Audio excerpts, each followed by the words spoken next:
Hi,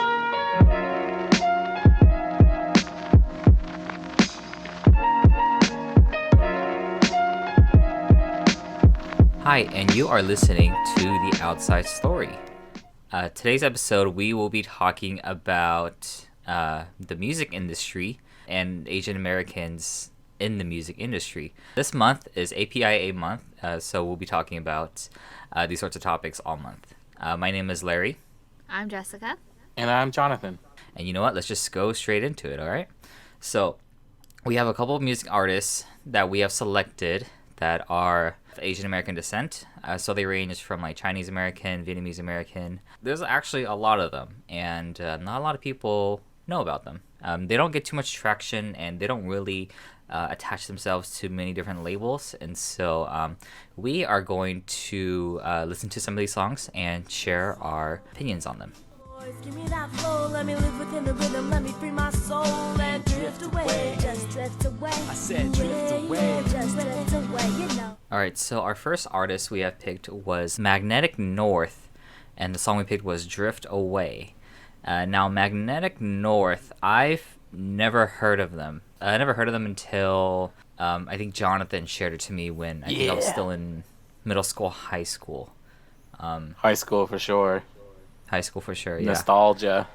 Mm-hmm. That's for real. Yeah, and the reason we know about them is because this, their first album they released is called Drift Away, and they collaborated with Wong Fu to create their music video. And I believe that's how we got to know them, correct, Jonathan? Like on our radar? Yep.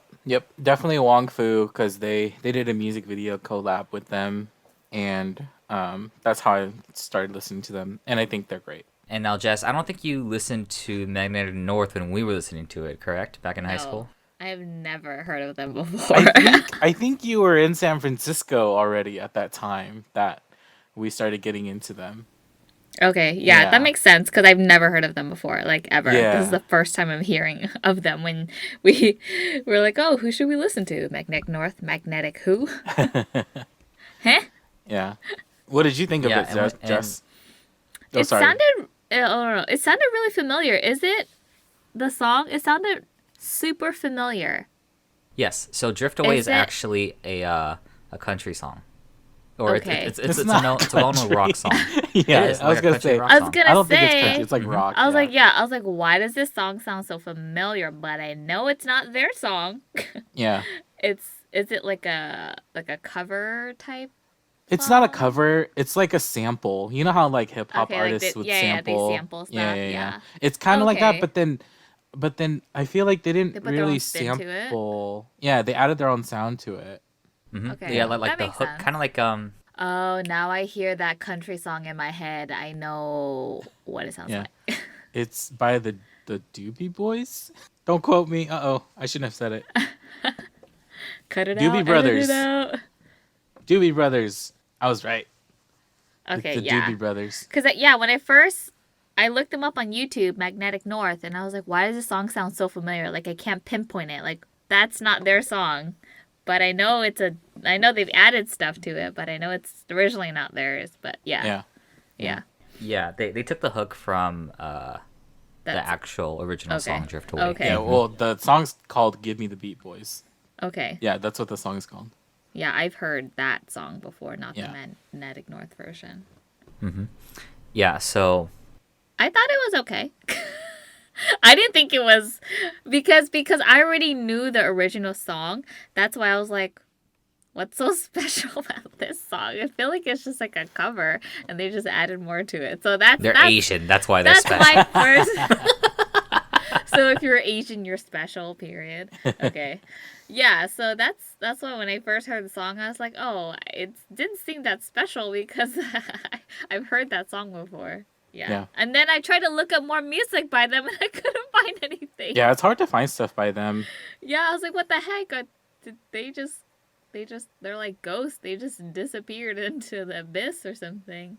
Yeah. Yeah, because they're not attached to anything. That's why it was so hard to like find any of them. The Wong Fu video said like what 11 years ago? Not even 12 years ago. Are they like are they active in music now? Do you know? Like, have you guys gone and tried to search for their social medias or something. If they are, it's probably their own stuff. Yeah, they're I don't releasing think it. I don't think as Magnetic North now. Oh, okay. Yeah, Yeah, they I released haven't- something like a few years back, right? Was it? Back in 2012, so only 8 years ago. Oh, okay. It's still like that's still way back. Okay. And yeah, they're hard to find.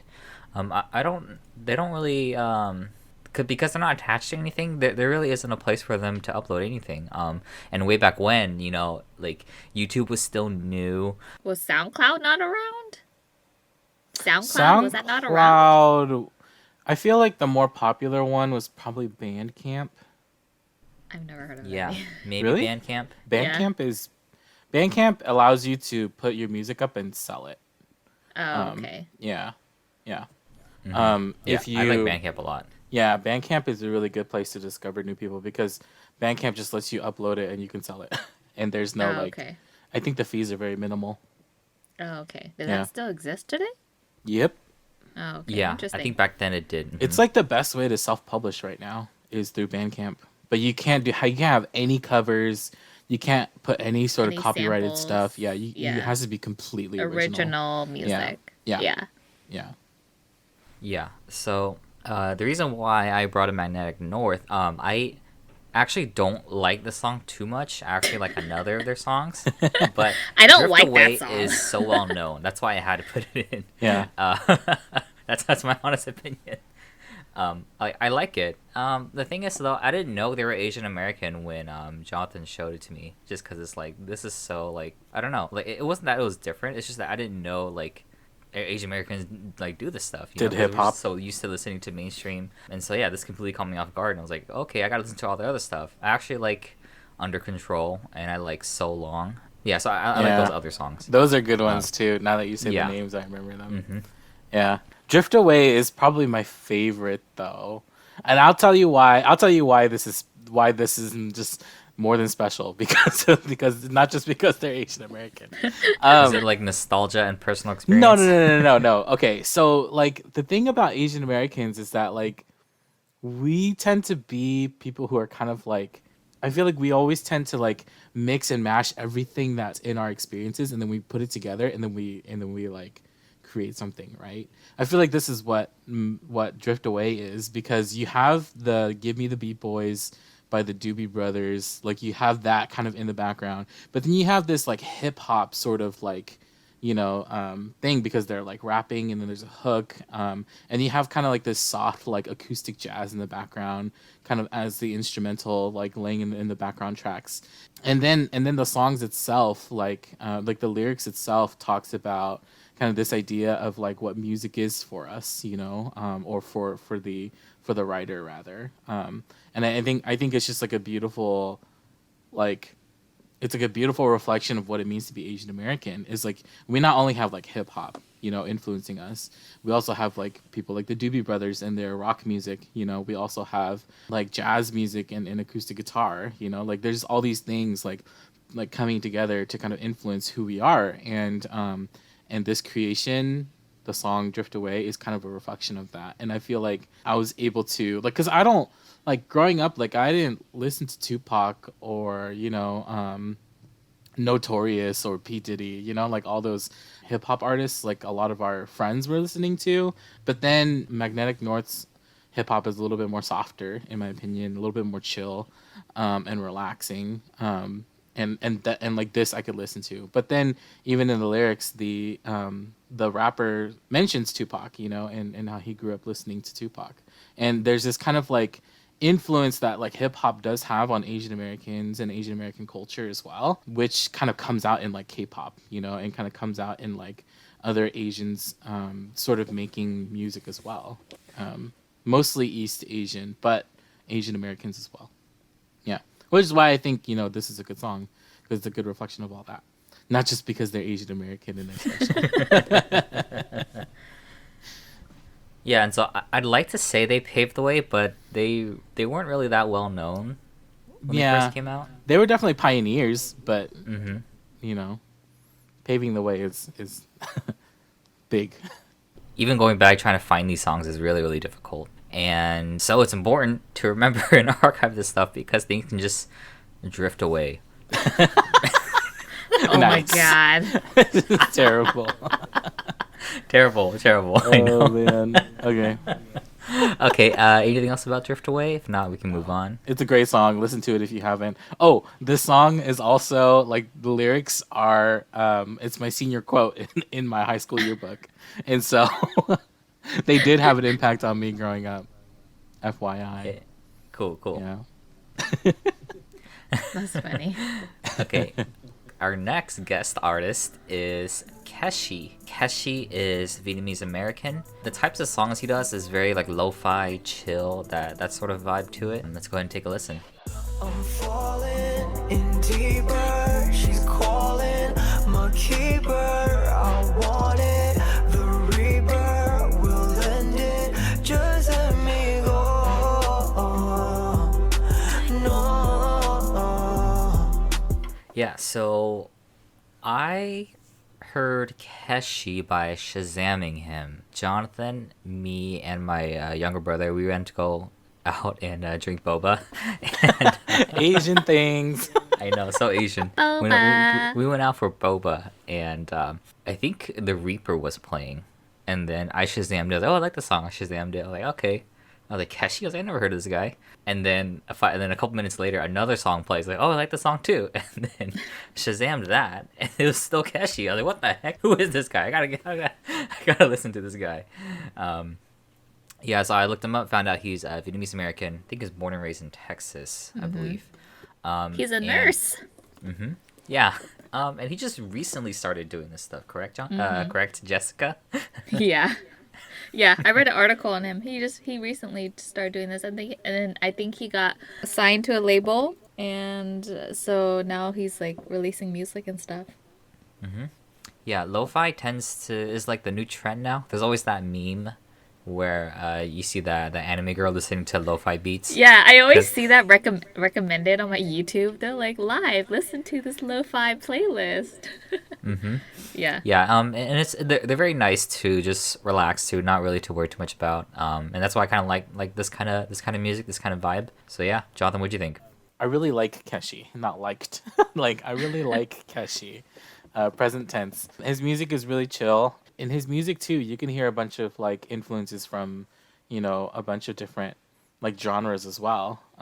Again, I think something that is kind of, like, one of the many markers of Asian Americans making music is this, like, finding influence from all these different, genres of music and putting them into their unique sort of artistry. And I feel like Keshi does that really well. Yeah, I definitely like I don't remember which song it was. One of the songs I liked more than the other ones. But yeah, I like all of them. And he's going to be in Seattle soon. So if you want to go see him, you can go see him, those who are in Seattle. Hopefully Corona will be over by then. Hopefully. Please. Please be Go over. away. Go away so Keshi can come. Yeah, no, that's cool. Actually, I would see Keshi live. I wouldn't mind seeing him live. I discovered him through BTS because Really? BTS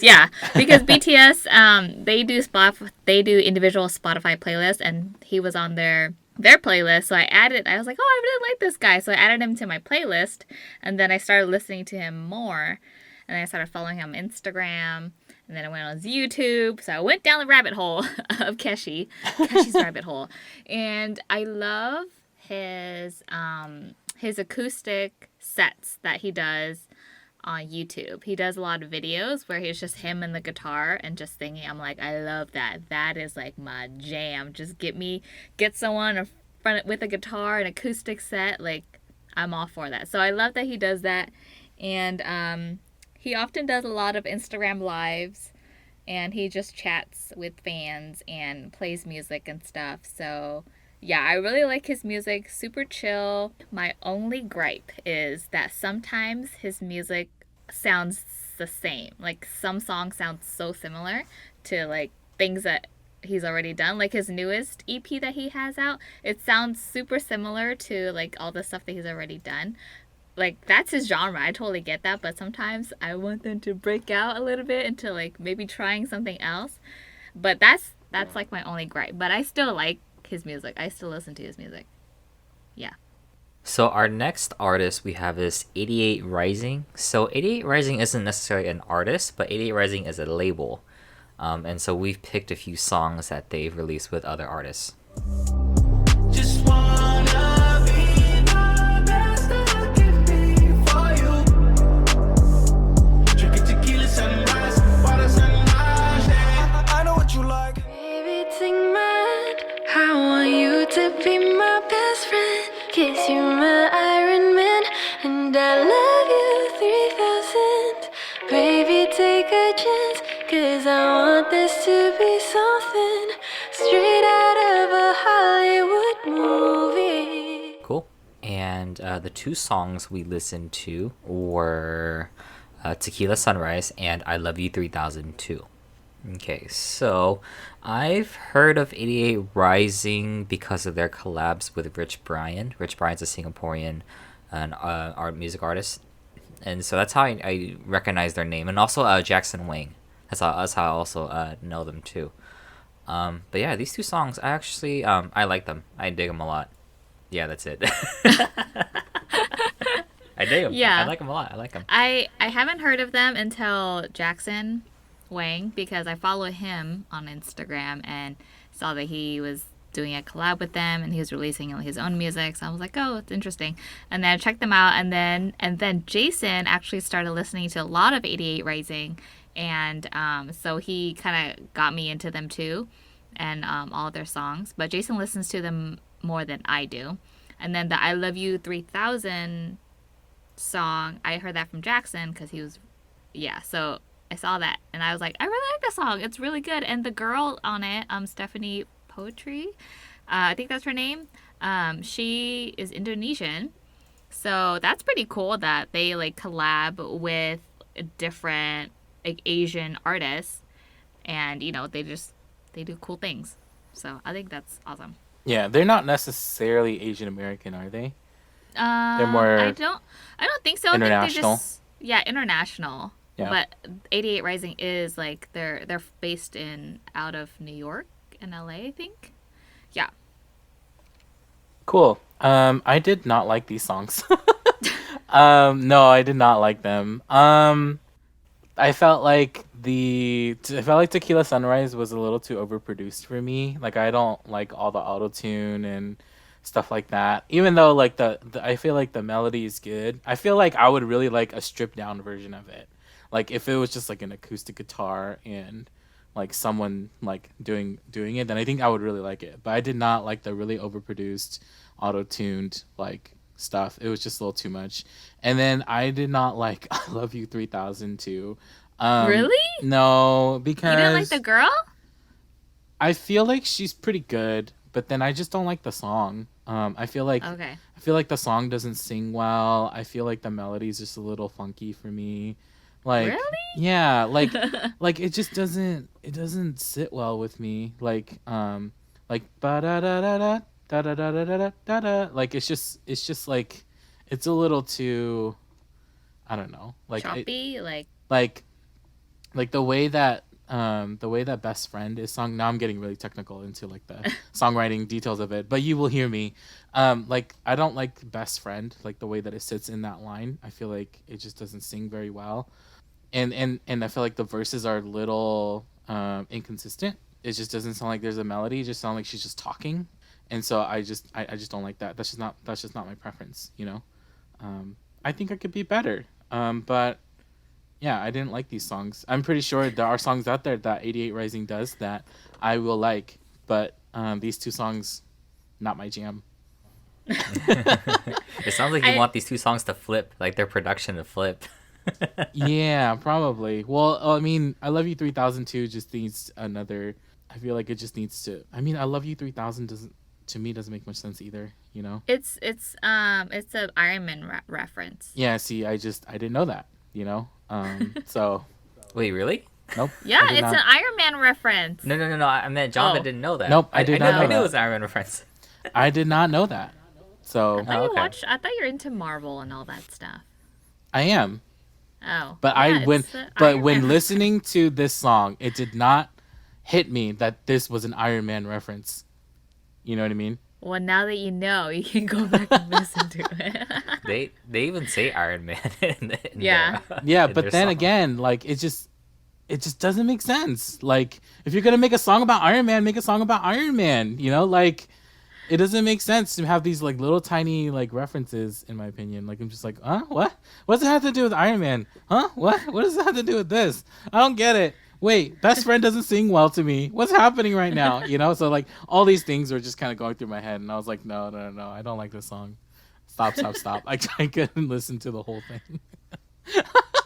I had to stop it like halfway. That's just me funny. though. You might love this song, so you know we have opinions. This is mine. Yeah, 88 Rising does have a ton of songs though. So Yeah, they collab with so many people. that other Jackson Wang song that just came out, Yeah, that 100 one's pretty good. Ways. That's Yeah. not 88 Rising, is it? I thought I it think was, it's just no? Jackson. Is it? Oh shoot, damn. All right, I might think be. it's just like his. It's just him. Jackson Oh, Wang okay. is good. Plug for Yeah, Jackson I Wang. love Jackson Wang. I think he's freaking hilarious. I Yeah, love him check so him out. much.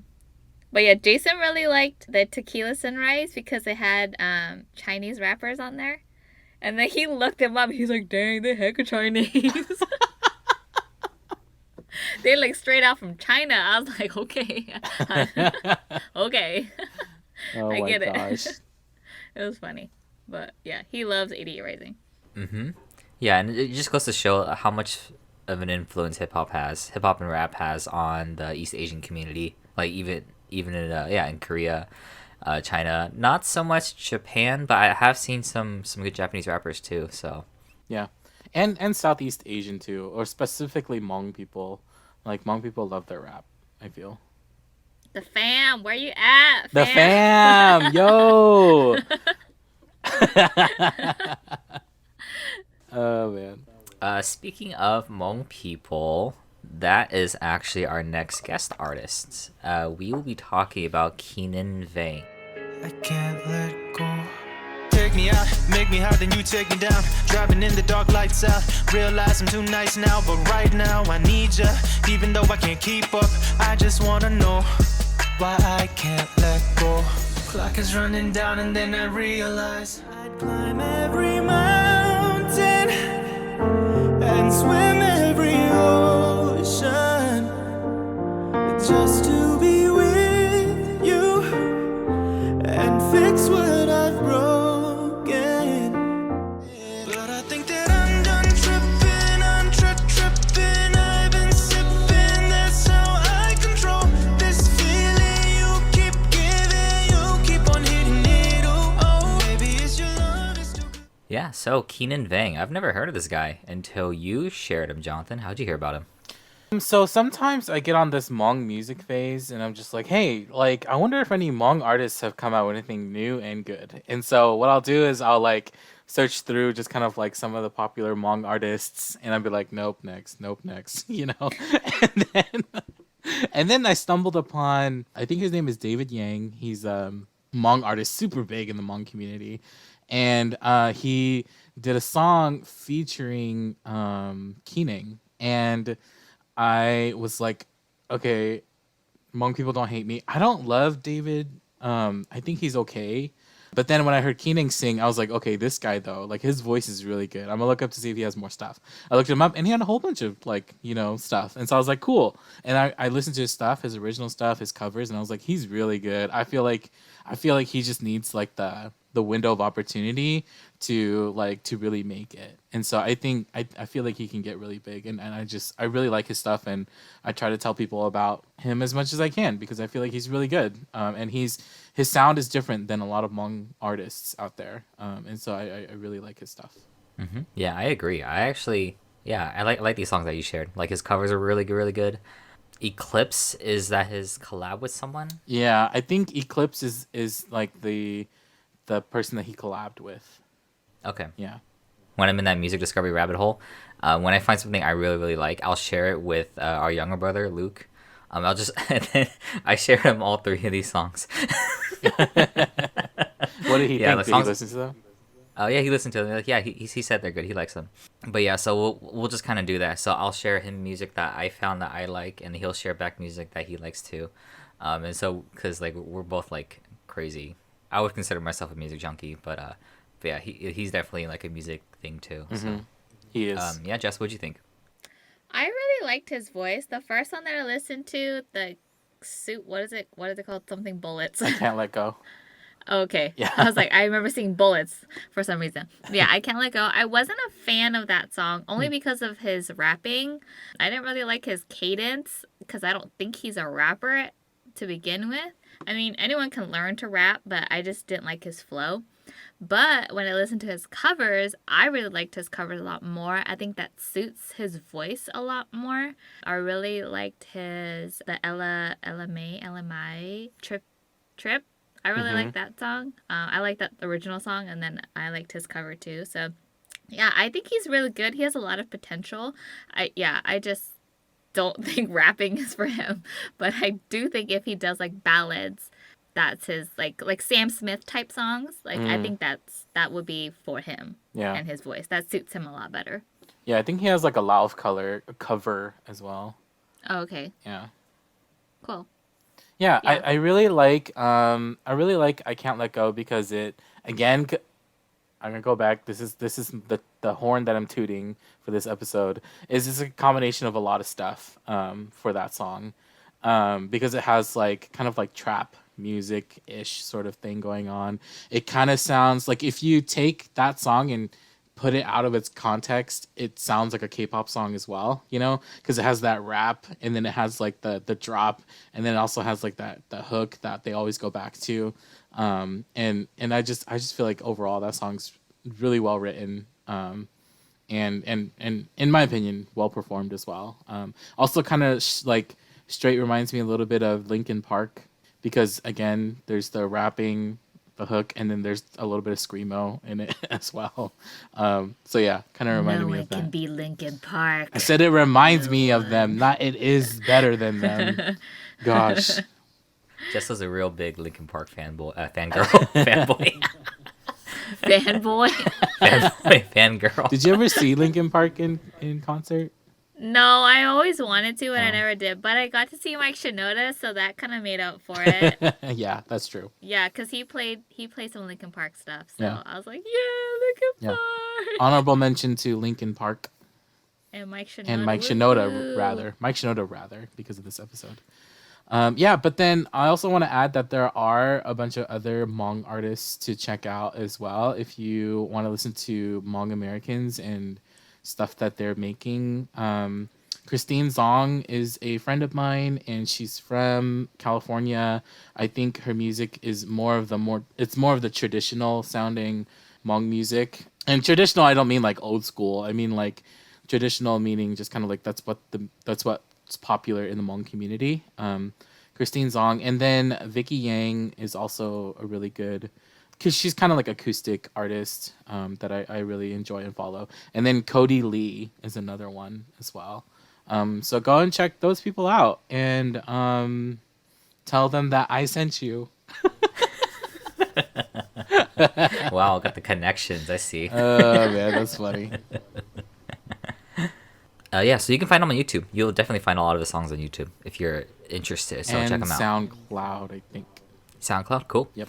Okay, so for the next couple artists, we're just gonna kind of mention them. So Folded Dragons, his name is Albert Pan, is an Asian American producer. I think he's been a producer for like a good couple of years. He was a producer for a good couple of years. He collaborated with a lot of K-pop artists, including Crazy Grace and Sori. But unfortunately, he passed away sometime last year. So That's so sad. it didn't just, things happen. So yeah, our condolences to him. So Folded Dragons again. Next up, we have Eric Nam. Jess, do you know where he's from? He is from Georgia. Georgia? Okay. Georgia. I want to say Atlanta, but then... Yeah, I only think he say is I from know Atlanta, Georgia. though. Like, his family is... I don't know if that's where originally he's from, but I know he's from Georgia. But he has Okay. talked about his family living in Atlanta. Oh, okay. Yeah. Mm-hmm. I love yeah. you, Eric. You were great in concert. I love you. If you ever hear this. Tag him, maybe he'll listen to it. I know, he might listen to this. I love you, Eric. Yeah. So, Eric Nam. Yeah, Eric Nam from Georgia, Korean American. and he went overseas to Korea to actually start his career in music. And a couple artists we want to mention too are Kina Grannis, Sam Sweet, and Gracie Grace. So today's episode is important because with music, like we're all big fans of music. We're actually a musical family. All of us play an instrument. All of us have done something with music. I and don't even our play an parents too. instrument. You sing though. I sing. That is my You? instrument. Did, I didn't can you try to play guitar one time? 4 chords on the guitar. Yeah, and a little bit piano. No, not anymore. Way back when. I can play All My Life, Casey and JoJo. Okay, I can play that on the piano. Oh my gosh. But yeah, we're a musical family. Our dad made his own song too way back when, and We should our cover mom sings. Dad's song. That's what we should do. Cover Dad's song. Maybe for the anniversary we'll do that. That's funny. We should totally cover Dad's song. I don't know if I've heard Dad's song. Are you serious? I don't know. No, Probably because have. we you've never heard it growing up. Off Probably topic, have. but- Oh, okay. I just don't remember it right now. When I listen to it, I'll be like, "Oh, this is Dad's song." I didn't know that. Probably, yeah. Dad also used to be in a Bee Gees cover band in high school. He was the bassist. Really? Yeah, did you I not didn't know know that? that. I He was in didn't a Bee know Gees cover band. You should ask him about I it. didn't know that. That's hella random. Yeah. But then, unfortunately, they didn't have a singer who could sing high enough, and so they, because the Bee Gees guy sings so high. I know he sings so high, so like, they would play the song and then but have no singer because nobody could sing that high. But he was in a Bee Gees cover band in high school in the garage, Oh my god. Yeah. Our parents lived totally different lives. That sounds like a good movie thing too. Among American Bee Gees cover band. A good movie idea. It would be. It sounds Yeah. like it could be like a funny coming of age movie. Yeah, or like a funny comedy, Yeah. yeah, like letting people know we was there Point back was that we were a then. musical family. I play piano. Jessica sings. Jonathan does everything except drums. He actually Learning. has a degree in music. And then our younger brother, he produces music too. So, yeah. So like music is really important to us. And growing up, we just never had too many influences for music besides what mainstream was popping out. For some reason, it's difficult for Asian Americans to break out into the mainstream media, at least in America, because there are not that many different Asian American artists, or even any Asians at all in mainstream media. And so whenever they would pop up, we're like, okay, like they're on my list. They're on, like, I'm checking them out. I'm making sure like they're on my radar. For some reason, they just don't exist. The closest thing you'll probably get are like half. Or like half ethnicities, so or you'll get quarter or something. quarters something. Yeah, that's our closest thing. And the closest one I can think of who's mainstream media is June Aiko. She's half African American and half Japanese. And Bruno yeah, Mars. So Bruno Mars, Bruno Mars. Leia Salonga. Yeah.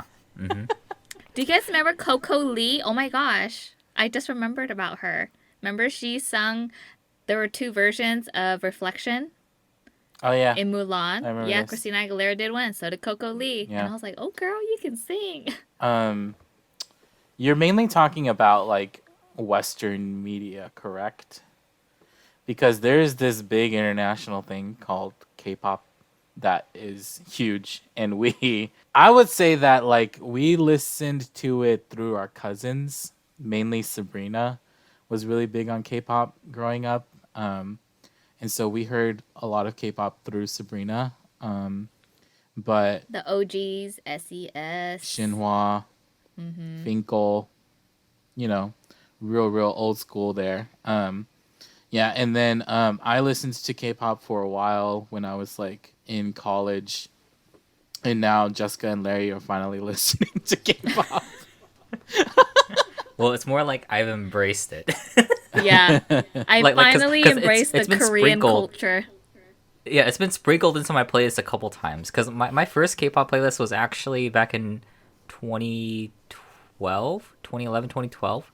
And it's just a couple songs I liked, but that was it. Because like even in college, a lot of them listened to K-pop. Yeah, a lot of our friends listen to K-pop in college. Yeah, so that's what kind of like got me a little interested, but I wasn't really too invested just until recently. Yeah, yeah, it's mostly an Asian thing, and now people, no matter what their ethnicity, listen to K-pop. So, yeah, Yeah, it's huge Yeah. in like South. It's huge anywhere, to be honest. yeah, it's Yeah, huge I anywhere think- right now. Yeah, I think with like K-pop, how I mean it's always been around, but I feel like most recently within the last few years it's had like a bigger wave, especially in the US. Just because I know like for Western audiences or Western listeners, like boy bands were such a big thing, you know what I mean? And then after One Direction, there was kind of a drought. There was like nothing for a long time, and then the wave of like K-pop boy bands, like then they came, and I think now it's like finally like America has somewhat embraced it. Like, yeah, yeah. Yeah, and so I guess a big thing we want to touch on is why is it so difficult for Asians to just get their foot started, get some traction started in the Western market? Because like there is an audience for it. Like we're here. Does it just not sell well enough? Does it just not get that many views on YouTube? You know what I mean? So yeah. So what do you guys think? Like what's the big reason you think why like Asians just can't make it out here? Like why do they have to go to Korea to get their foot started and then they can come Right. back and start like expanding on it? You Right. know? I think it's like a marketing thing. Like, I mean, a lot of the top labels, they're run by white people, so they're gonna want to be able to market whoever their artist is, and if that person doesn't seem marketable, then like they're not gonna waste their money on someone who they don't think is gonna be able to make money for them. Like all in all, artists are artists, but then it's also a business, and a business you need to make money. So I think that's one of the biggest things, and I think it also then like that also plays into a lot of our how Asians are just portrayed in general, like in in media, period, or how we're like, just the racism against us. Like that's always gonna be something that we're gonna have to tackle, and it sucks that we have to like do that, but I feel like we're always gonna be seen as other because we look different. We're not white. I feel like it's kind of ridiculous because I feel like a lot of Asians are pretty pale in my like from what I see. But I mean, we're nicely tanned, okay? Like how most white people want to be tanned, like they don't want to be pale. But anyways, that's a whole nother story. But yeah, I think it's just how like what I was saying earlier is how America will always see like Asians as like others, and until like we get over that veil of whatever, until that veil is torn, like it's gonna be a long and hard road for like Asian American artists to actually like break it out into mainstream. Not I think there are a lot of Asian American artists that are doing well. They're just not on the radio, you know what I mean? Which most I hate the radio. I hate listening to radio. But that's what a lot of people listen to, you know what I mean? Like on their commute to work or whatever. Like that's the thing. Like a lot of these artists aren't on the radio, which is not getting them, their name out there and being known. Yeah. It's like a mix of history and politics and race, in my opinion, because I feel like music has always been this thing where like the majority of music artists that get like the backing that they need, like they're kind of sold as like sex icons as well, right? Like people who are like very good looking are the ones who get the kind of the marketing that they need, or like they have music that they believe everybody will listen to, like let's look at like NSYNC and Backstreet Boys, right? Like they could sing, like they're fine, and they definitely got better as they continue to grow in their artistry. But then they were mainly given the backing that they were given because of the way that they looked, you know. And same thing with like One Direction. Like you can't just be a good singer and dancer. You also have to have the looks, and that's kind of how K-pop is somewhat as well. And I feel like in the U.S., like Asian people are not necessarily seen as desirable, especially Asian men. Asian women more so, but there's a sort of like fetishization that comes with like Asian women in their bodies, and so I just want to name that as well. But like for the most part, like the people don't see Asians as like talented musicians, you know, or like good music artists. They see Asians as the smart kids, or you know, like knows how to play a violin or classic piano, you know, like we don't know how to make hip hop music or top 40 pop music, you know.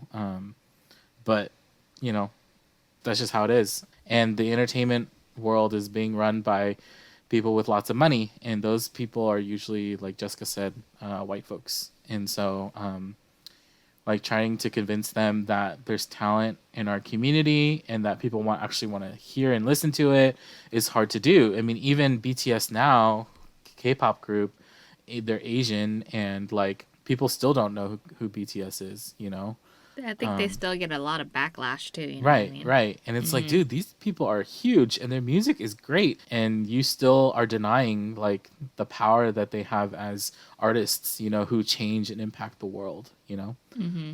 So yeah, I feel like it's a historical thing and a race thing that makes it hard for people to overcome.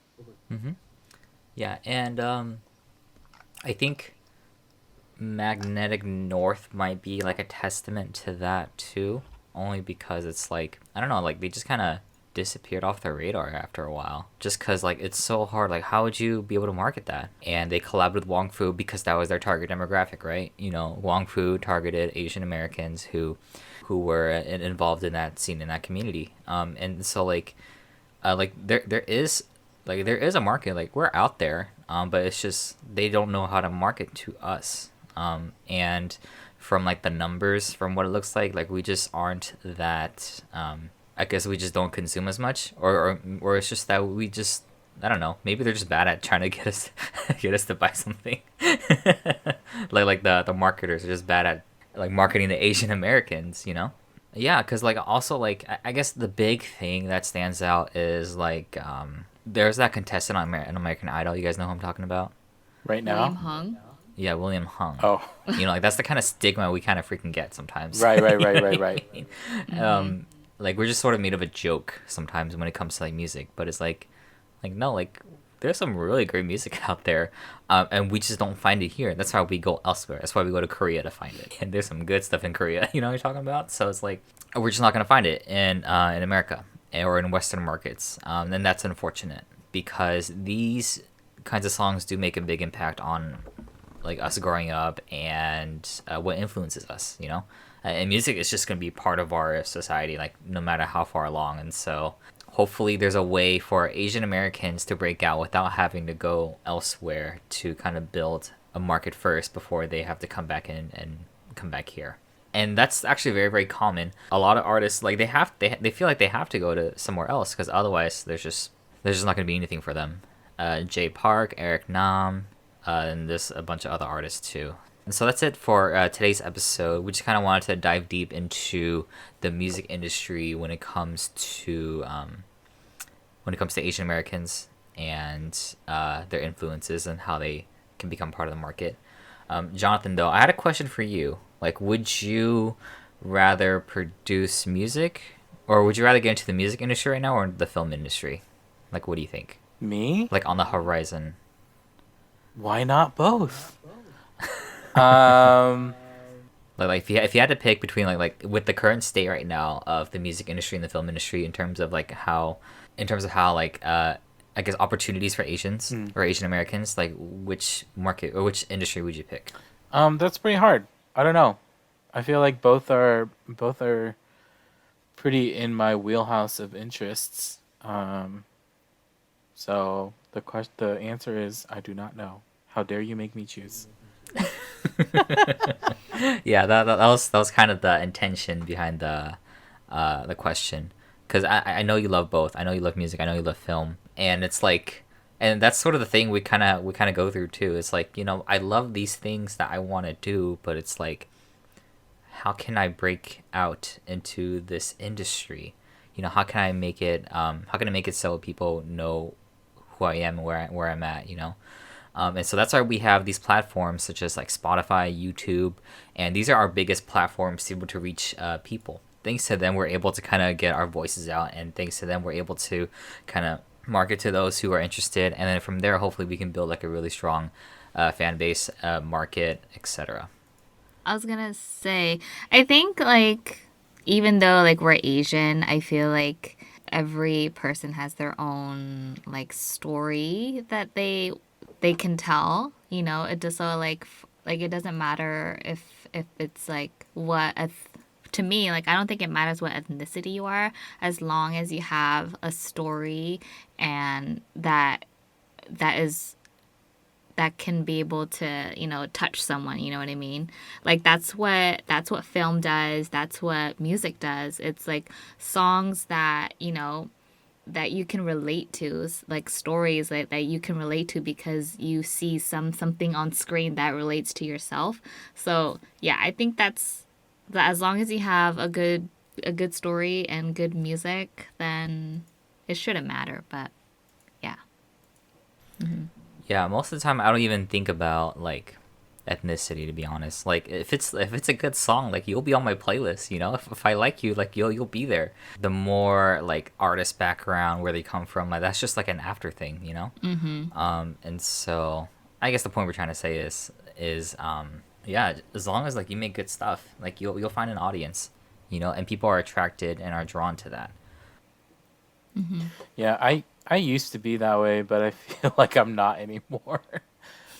Just because I don't know, I just feel like we should be proud, like if we are Definitely, like yeah. Asian American, Hmong American, like making music that's good, like we should be proud that this is where we came from, and to like to people, yes, the thing is, yes, it should not matter, but the sad truth is it does matter, and so I just want to name that. As much as we don't want it to matter, as much as I don't want it to matter, that when I apply for a job or walk into a room, that the first thing people see about me, I don't want them to see that I'm Asian, but that's what they see, and that's the world that we live in, unfortunately. It's a very hyper racialized world. So All right, so that pretty much does it for today's episode of The Outside Story. We have one more episode left on our special month-long APIA coverage.